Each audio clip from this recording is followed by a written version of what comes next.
Səhər gedirdik tezdən, saat 6-7-də. Bir dənə gül satanda çox sevinirdim. Götürdüyüm həmin mağaza mənim bir dənə evimdir. Mən o evə necə balaca uşağa baxırsınız, baxın o şəkildə yanaşım. Səhər tezdəndən gedirəm 6-da. Sevgi ilə açıram, çıxardıram. Yəni həqiqətən mənim bir dənə bir şey bilirəm ki, insan işini var ha, pulu qoyun kənara. O işi sevirsinizsə, hər zaman uğur əldə edəcəksiniz. Hər zaman.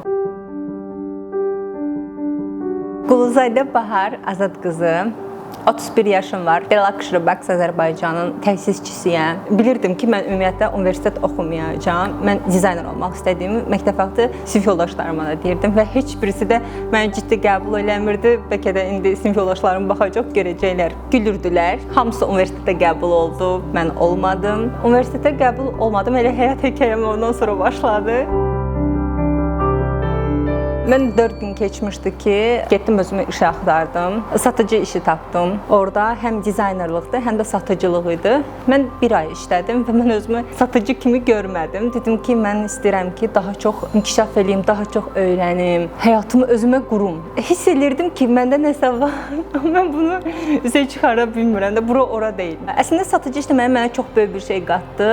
Həqiqətən satma deyə bir şeyi öyrəndim həmin yerdə. Geyim mağazası idi və sonra aksesuar yerində 3 yer dəyişmişəm. Orada 3-ündə də satıcı işləmişəm. Növbəti yerdə ora gedəndə mən dizayner kimi getdim. Amma satıcı kimi məni götürdülər işə. Orada isə mən işə qəbul olanda, müsahibə alanda mənə dedilər ki, niyə siz işi götürün? Mən onlara dedim ki, mən özümə maşın almaq istəyirəm. Həqiqətən mənim heç pulum yox idi. Yəni mama, papa mənə kömək eləyirdi nəysə. Müsahibədə də yadıma gəlib 3 nəfər var idi. Mənə dedi, sizi işə niyə götürüm? Deyirəm ki, mən maşın almaq istəyirəm. Maşın alandan sonra çıxacağam işdən. Mən bunu deyəndə dedilər ki, axı siz işdən çıxacaqsınız. Dedim ki, amma mən sizə lazım olan adamım da. Həm də mən ondan öncə çalışdığım yerlərdə uzun müddət çalışmadım. 1 ay, 2 ay yerlərimi dəyişdim. 17 yaşım var, orada da o qədər təcrübəm yoxdur, bir şey yoxdur. Amma deyirəm ki, mən çox şey bilirəm də. Yəni mən sizə qatacağım, yəni sizin xoşunuza gələcək, mən ilə çalışıram. Onlar məni işə götürdülər. Orada 2 il işlədim. 2 il çalışdığım müddətdə həm orada çalışırdım, həm də öz işimi qururdum. Bu hansı ki, indi qurduğum Relaxury Box Azərbaycanı. Əlbəttə ki, bunu qurmağım üçün mənim mamam çox böyük bir dəstək oldu. Mamam mənə həmişə deyirdi ki, qızım sən yaradıcı birisən, səndə nəsə var, bunu üzə çıxart. Biz ümumiyyətlə bu işi ailəlikcə bizim biznesimiz var. 3 bacı, 1 qardaşıq. Atam, anam. Mənim anam özü də modelyer dizaynerdir. Yaradıcılıq bizdən tam onlardan gəlir ki, hamımız biz bu işi daha belə ortalığa rahat qoya bilirik. Digər iş yerində işlənəndə 2 il işləyirdim və mən 250 manat maaş alırdım. Bu mənim üçün çox böyük bir şey idi. Orada çalışa-çalışa mən 6-da işdən çıxmalıydım və bəzən çıxa bilmirdim. Müştərilərin də sifarişlərini çatdırmalıydım. Onda da çox sifarişim yox idi, az idi və əlimlə düzəldirdim. Bildiyimiz kusoçka kəsimlər olunurdu. Onu gətirirdim, abid vaxtı olurdu. Abid vaxtı kəsirdim, düzəldirdim, şəkillərimi vururdum. 6-da işdən çıxan kimi aparıb metroların içərisində onu verirdim. 28-də daha çox metronun içərisində sosun yanında unutmaram onları. Sifarişləri verirdim. Bu sürəc, o ağır, yavaş gedən sürəc çox uzun oldu məndə. Mən həqiqətən bu işi quranda da bu işi görməyimi istəməyən insanlar var idi. Yadıma gəlir, 18 yaşımı 19-a keçid eləyirəm. Bir dənə gül mağazası var idi. Onlar da Aptavoy idi ki, mən gəlib Aptavoydan gülü götürməliyəm. Ağlımda olan 1-2 dənə qutular var, onları eləməliyəm. Mən onlardan gül almağa gedirəm. 8 mart, 8 mart ərəfəsi idi. Məni bildiyiniz yəni saymadı ki, yəni bizdən gül almadı. Yəni buradan niyə alırsan, get başqa bir yerdən al. Mən yavaş-yavaş təzə-təzə qururdum. Bir şey axtarırdım. Elə bil hər bir gül mağazası mənim üçün elə birdən buradan gül alsam, onu düzəltsəm, gedib sifarişlərimi versəm, yəni çatdıracağam. O qədər həyəcan dolu günlər yaşamışam ki. Çünki məni saymayan insanlar həmin zaman və mənə çox belə baxan insanlar sıradan hal-hazırda indi məni axtarırlar. Çox təəssüf ki, insanlar belədir və məni çox üzür. Qayıdıram əvvələ, mənim üstümə qışqırmışdı ki, mən gül alırdım, müştəri 101 sifarişi vermişdim. Bir gün tutalım vermişdi mənə 2 manata, digər günü mən biraz sifarişim çoxalıbdı, gəlib səhərsi günü mənə onu 2 manat 50 qəpiyə verdi. Axı mən də müştərinə bunun qiymətləndirməsini danışmışam. Mən onun üzərinə 10 manat, 15 manat pul qoyurdum. Mən onda həmin vaxtda ziyana getdim, dedim ki, axı mən müştəri ilə belə danışmışam, əziyyət çəkirəm də, heç olmasa bunun üstünə mən nəsə qoyum. Mənə dedi ki, olmaz. Budur, yəni bitdi də, yəni artıq söz eşitmək istəmirəm, çox çox belə kəsərin, belə sözü dedi, adam utanırdı ki, nəsə deməyə. Sonra bir dəfə də bir şey olub, başıma gəlib. Müştərim sifariş vermişdi. Onda da işi təzə-təzə quran vaxtda özüm çatdırılmaları eləyirdim. Söhbət eləyirəm 2012-ci il Instagram səhifəsi təzə açılmışdı və hədiyyə ilə bağlı heç kim yox idi. Bacımdan mən var idim. Yəni belə bir Instagramda dolu deyildi də, hədiyyə hazırlayan, gül hazırlayan gül mağazaları var idi. Onda sosial şəbəkələrdə o qədər də inkişaf eləməmişdi. Mən bir sifariş götürmüşdüm. Gecədən götürdüm. Sifarişi hazırladım. Deyirəm o əlimlə düzəltdiyim şeylər. Çoxsun əlim doğram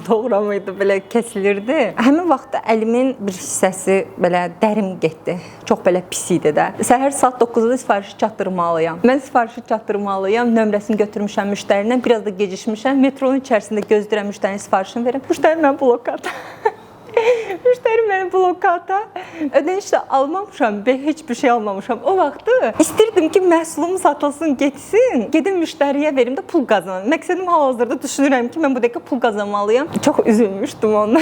Metronun sosun ortasında o dayanmışam belə. Deyirəm ki, yəni bunu mən bu qədər əziyyət, əlim də sarğılı vəziyyətində lazımdır. Niyə eləyirsən də bunu? Bahar, eləmə, geri dönüş elə. Yəni get özün normal hansısa bir yerdə, şirkətdə işlə. Həqiqətən bu sahə elə bir sahədir ki, biz onlayn şəkildə çalışanda o vaxtı daha saf yanaşırdıq. İndi saf yanaşmırıq. 20-dən 30-a kimi gələn zamanım necə getdi heç bilmirəm. 31 yaşım var. Və mən indi həyatın var olduğunu hiss edirəm. Həqiqətən 20-dən 30 yaşları başımı salıb sadəcə işləmişəm. Mənim bir xəstəliyim var idi. Belimdə mən işləyə bilmirdim. İnsan necə nəfəs alıb dayana bilmir, qalxa bilmir də. Çox ağır bel ağrısı tutmuşdu. 22 yaşımdan söhbət gedir. O vaxtı mən necə ağrı ilə işləyirdim. Gecəni səhəri 4-ə kimi, 5-ə kimi. Mənim yanımda mənim xalam oğlu var idi. İndi bu dəqiqə Almaniyadadır. O mənə köməklik elirdi. O balaca uşaq idi onda. Gəlirdi, kəsirdi, düzəldirdi. Mən deyirdim ki, mənim məqsədlərim var da. Yəni mən ancaq bu kağızı, bu qutuları düzəltmək istəmirəm. Sədrə gedirdim, məhsulları alırdım, mişqaları alırdım, gəlirdim, satırdım burada. Mən bacım, ikimiz də biz eyni şəraitdə işləmişik də. Onlar bizi tanıyırdılar və bilirdilər ki, biz necə zəhmət çəkən qızlarıq. Səhər gedirdik tezdən, saat 6-7-də. Çünki müştərinin sifarişlərini verməyə lazımdır. 6-7-də gedirdik, mişqalarımızı götürürdük, bazarın özündən gəlirdik, boksları düzəldirdik, yanında satırdı və yaxud da müştəridir ki, evimizə çatdırılma eləyin. Çatdırılmaya kimi marşrutdan gedirdik, buradan bura, ərazidən hamısının çatdırılmasını elirdik. 23 yaşında mamamın moda evi var idi. Eskizlər çəkirdi, işçisi var idi, çalışırdı. Əşyalarımı götürdüm, getdim mamamın iş yerinə. Dedim ki, mama, mən gəlib səndən çalışmaq istəyirəm. Yerim yoxdur ki, ən azından gəlib mənə bir dəstək ol da ki, bir yerim olsun. Orada çalışa yavaş-yavaş işi artırmağa başladım. Təhsil almadığıma görə heç vaxt peşman deyiləm. Özüm bilirdim ki, mən təhsil alacaq bir insan deyiləm. Nəyə görə? Mən dizaynerlıq və yaradıcılıq tərəfindəyəm. Bunun təhsilini o tərəfdən almaq lazımdır. Amma sırf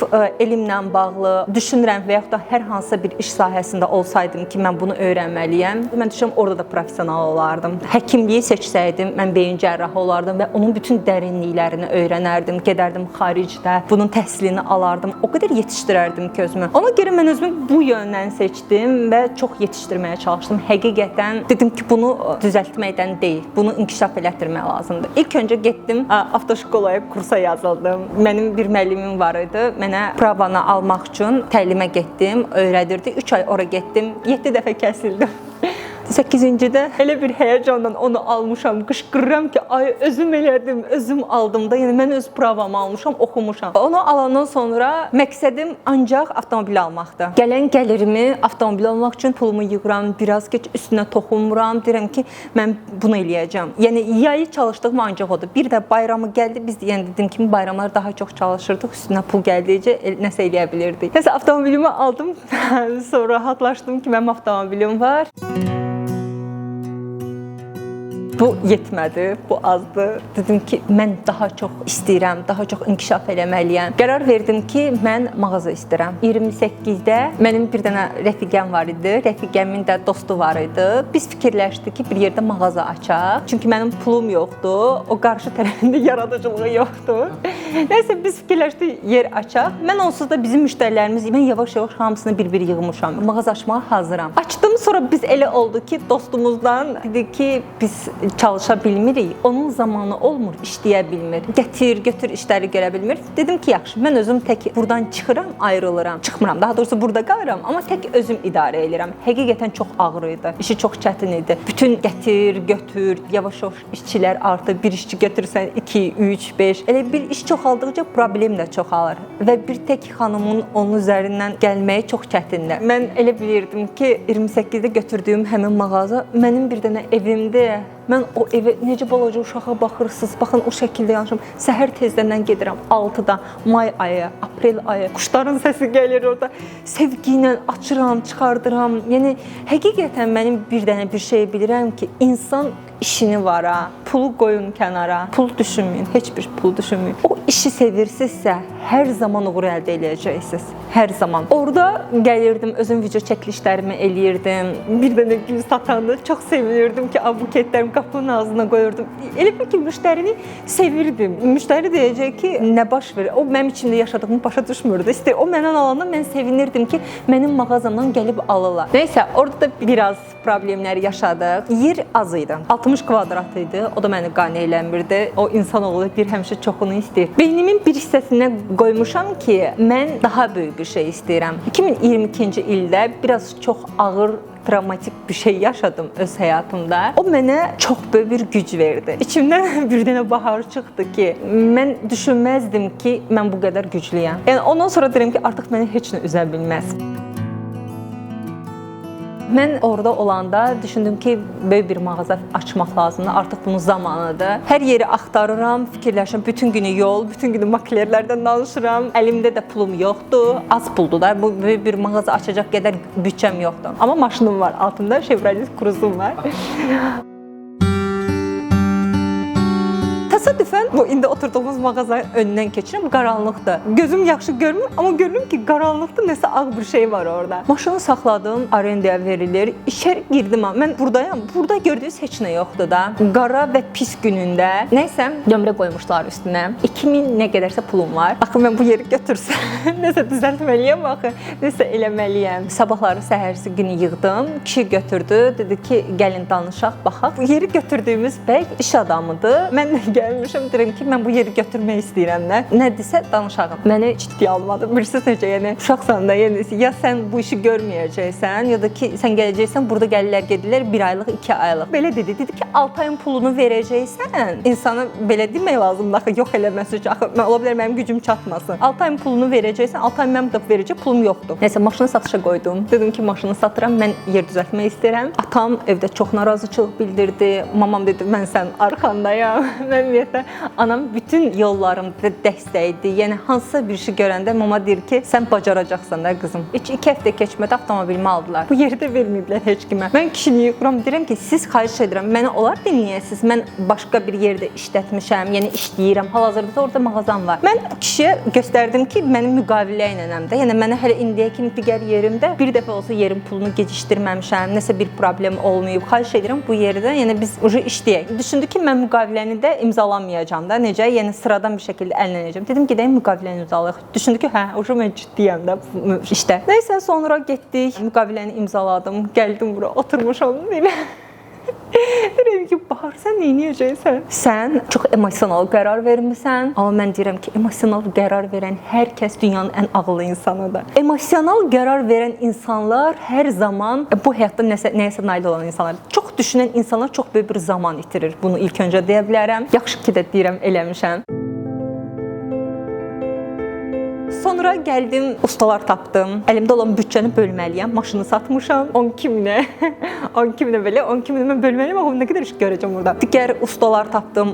Polkalar falan, bəzi şeylər düzəldəcəkdi və polkanı düzəldən adam məni aldatdı. Pulumun yarısını götürdü. Sonra getdim, onun pulumu almalıyım. Axı mən bunları öz zəhmətimlə, əziyyətimlə eləmişəm. Mən aldanacaq adam deyiləm. Deyirəm, get başqasını aldat da. Biraz dalaşdım onunla ki, axı pulumu verməyə lazım. Nəysə, dalaşa gətirib polkalarımı yığdırdı. Sonra burada şüşə düzəldən bəy tapdım, ustaydı. O gəldi, işini gördüm. Burada heç bir məhsul yox idi. 3-5 məhsul var idi. Onları aldım və biraz zaman keçdikcə yenə bayram ərəfəsinə düşdüm. Bayramlar ümumiyyətlə mənim köməkçi qollarımdır. Mənə çox köməklik eləyirlər. Biz bayramları ən çox işləyirik. Ondan sonra başladı bizim işimiz daha çox yüksəlməyə. Yüksəlmədən öncə mən düşünürəm ki, qərarlarım düzgün idi. Allaha çox sağ ol və çox təşəkkür edirəm, o heç. Amma mən daha böyük və gözəl işlər görmək istəyirəm. Bunun üçün də mən daha yeni işlər seçməliyəm. Yeni mağaza, yeni ölkələrdə çıxış yolları tapmalıyam. Mütləq ki, çıxış yolları da var. Sonra yavaş-yavaş başladım öz işimin üzərində işləməyə. Böyük quruculuq işlərini saxladım. O yetdi. İndi başladım sonra əl işlərimi ortalığa qoymağa. Çünki oradan buranı çatdıra bilmirdim. Biraz çətin olurdu. Öz markamın üzərində çalışdım. Başladım güllərimi çox inkişaf eləməyə, ən gözəl gülləri gətirməyə. İstehsalatı da deyim, bir də bizim istehsalatımız var. Bu da necə oldu? İstehsalatı qurduq. Mən başqa bir yerdən çalışırdım. Qutularımız həmin kəs düzəldirdi. Orada da bir dənə çalışan oğlan var idi. Məni hər dəfə görürdü. Uşaq idi, balaca uşaq idi. Həmin yerdən çıxmışdı. Mən də biraz pul, yəni istərsəniz işləyirsən, pul yığırsan, müəyyən bir səviyyəyə çatırsan, mən deyirdim ki, işin üzərinə iş qurmaq istəyirəm. Qazandığım pulu ancaq işə yatırmağı sevən bir insanam. İndinin özündə belə yatırdıram. Oğlan yaxınlaşdı, təsadüfən dedi ki, Barxam, sizlə danışmaq istəyirəm. Mən istəyirəm ki, mən sizinlə çalışım, işdən çıxmışam. Sizin qutularınızı siz özünüz düzəldin. Dedim, necə ki, yəni təklifin nədir? Mənə dedi ki, aparat alın, bütün qutularınızı hər bir şey mən düzəldəcəm. Dedim, əla, yaxşı. Aparat da ucuz bir şey deyil, bahalı bir şeydir və bunun üçün yer götürməyə lazımdır. Həmin istehsalat sexin olmalıdır. Mən hər şeyi buraxdım oğlana. İnandım ki, hə, iş yaxşı olacaq. Arada Ələkbərdə hələ də bizimlə çalışır. Nəysə, o mənə yön verdi. Dedi ki, Bahar, yəni bu aparatı alsaq, iş yaxşı gedəcək. Yavaş-yavaş gördüm ki, artıq mən korporativlər götürürəm. Bu aparat mənə çox yaxşı gəlir. Məsəl üçün biz başqa bir yerdən düzəltdiyimiz bir şeyi özümüz istehsal eləyirik. Seximiz başladı inkişaf eləməyə. Yəni şükür Allaha, indi də yaxşıdır. Amma sırf bu yolu deyərdim sizə, 17 yaşdan bu 31 yaşa kimi çox bəzi detallar var deyə bilmirəm sizə. O qədər ağır olub ki mənə. Yəni bunu kişi, tamam, kişidir. O hər şey, bütün əziyyətlərə, bütün zəhmətlərə dözür, bilirik ki, oğlandır. Bəzən elə olur ki, xanımların o gücü çatmır da. Yəni həm fiziki çatmır, həm mənəvi olaraq çatmır, amma mən Allaha çox sağ ol da deyirəm ki, yaxşı ki, onları yaşamışam. Mən onları yaşamasaydım, mən indi bu yerə gəlməzdim sözü biraz pis çıxır. Yəni özümü ən azından tapmazdım. Həyatda bir özümə yol çizmişəm. Mən bunu istəyirəm. Bir xeyrim var, elə düşünürəm.